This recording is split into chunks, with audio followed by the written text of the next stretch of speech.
Thanks for being with me, George. I'm glad we have this opportunity to sit down and talk candidly about the transformation occurring here at the American College of Financial Services.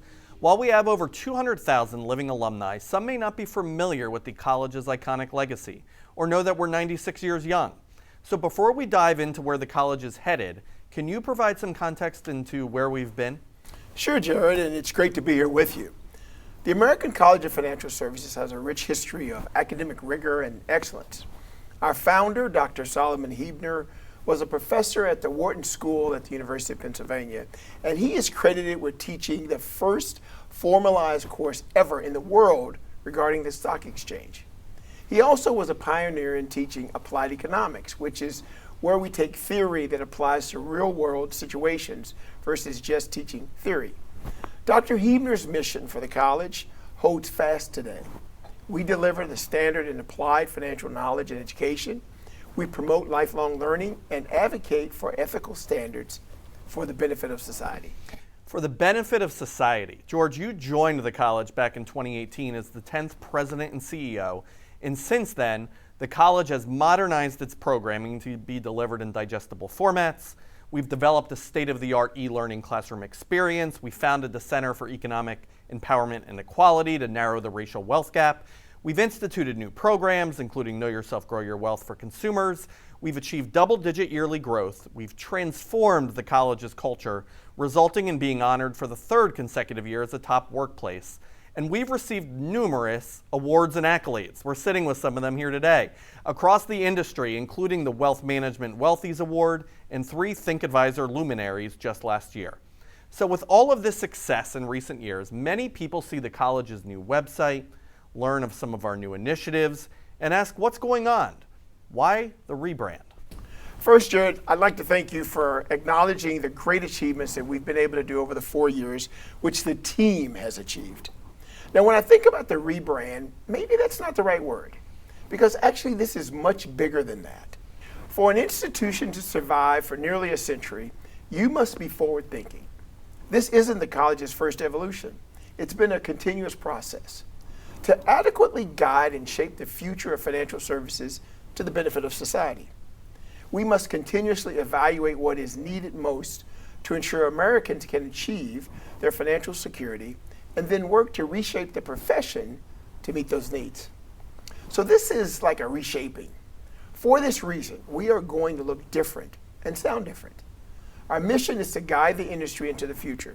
So we must be the symbol of what we want to see realized. We have taken a close look at where the industry needs to go and where the voids need to be filled. And we are reshaping the college to focus on 3 strategic focus areas. These areas are: elevate the profession's expertise through specialized financial knowledge and education, lead retirement planning knowledge and education for the financial services profession, and champion professional diversity and transform avenues of access to an understanding of finance and wealth for all Americans.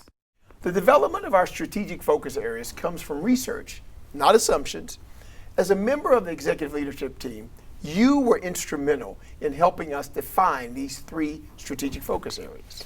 Yes, George, research conducted in the industry and across the college, including by my team, clearly points to where the industry is failing and where we need to narrow our focus to achieve the greatest impact.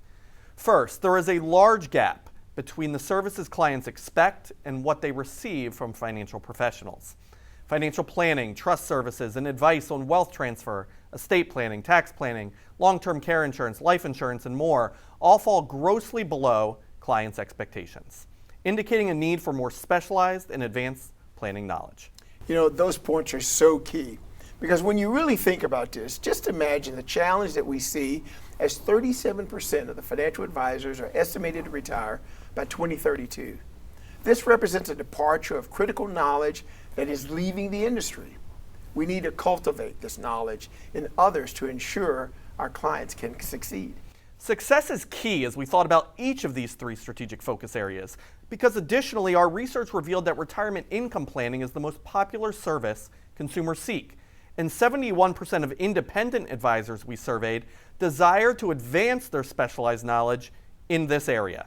And while baby boomers are a demographic group feeling a potentially urgent need for advisory services, retirement planning is far more critical for the generations that follow, since we'll start to see the impact of retirements funded solely by defined contribution versus defined benefit plans.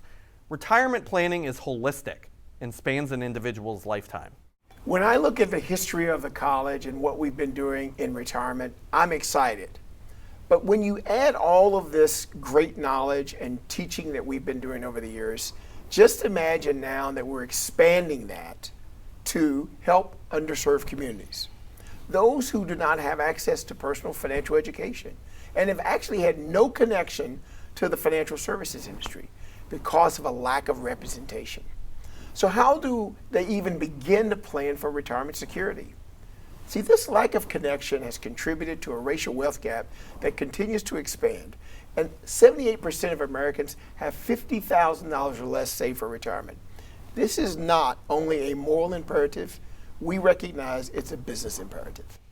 So do you consider, George, these college strategic focus areas to be highly integrated? Yes, I do. Just think about it. Consumers do not have personal financial knowledge. They don't have the wherewithal to pursue help when they need it most. And once their wealth grows, if financial professionals haven't advanced in their knowledge, consumers aren't going to get what they need then. The more we strengthen the knowledge of both consumers and advisors, the more we increase America's financial security, ensuring more people can confidently retire. So we've talked about these three strategic focus areas, but why put a stake in the ground?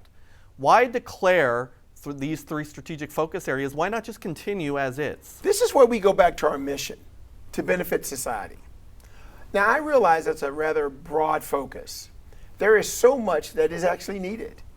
But we look at it as if we can move the needle a little in many areas, or we can swing it wider in a few. So in short, we are putting a stake in the ground to have the most significant impact.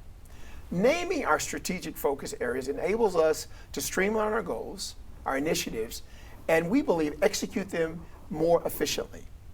This is an evolution. The declaration of our three strategic focus areas is just the beginning.